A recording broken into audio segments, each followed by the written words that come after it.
అనంతపురం జిల్లా ఉరవకొండ మండలంలోని పెన్న అహోబెల్లంలో శ్రీ లక్ష్మీ నరసింహస్వామి దేవస్థానంలో బ్రహ్మోత్సవాలు ఘనంగా జరుగుతున్నాయి. బ్రహ్మోత్సవాల్లో భాగంగా బుధవారం గరుడుపట ధ్వజారోహణాన్ని వేద పండితులు నిర్వహించారు. ఈ సందర్భంగా అర్చకులు స్వామివారి మూల విరాట్కు ఉత్సవ మూర్తులకు ప్రత్యేక పూజలు, అభిషేకాలు నిర్వహించారు. అనంతరం మేళతాళాలు, మంగళ వాయిద్యాల నడుమ వేద మంత్రోచ్చారణల మధ్య గరుడ పటాన్ని ఆలయ ధ్వజస్తంభంపై ఎగురవేసి ధ్వజారోహణాన్ని ఘనంగా నిర్వహించారు. తరువాత శ్రీదేవి, భూదేవి సమేతంగా స్వామివారిని పల్లకీలో ఊరేగింపుగా తీసుకువచ్చి భక్తులకు దర్శనం కల్పించారు. ఈ కార్యక్రమంలో ఆలయ ధర్మకర్తల మండలి చైర్మన్ నాగరాజు, ఈవో రమేష్ బాబు, అర్చకులు, భక్తులు పెద్ద సంఖ్యలో పాల్గొన్నారు.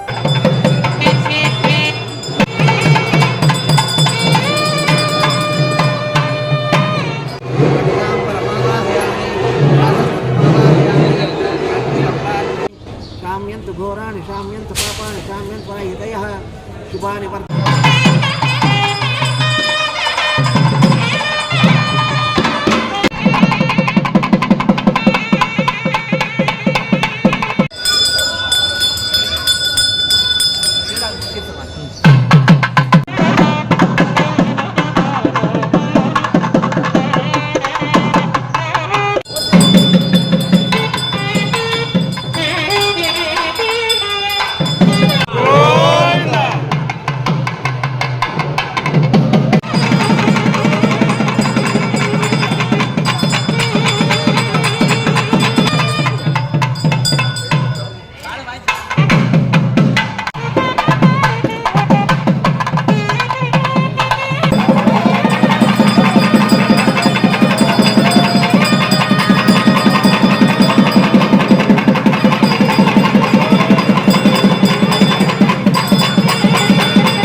మనోగతాని కోసం బ్రహ్మ అడిగిన ఒక ట్రస్ట్ కోసం ఆయన చెప్పినట్ట.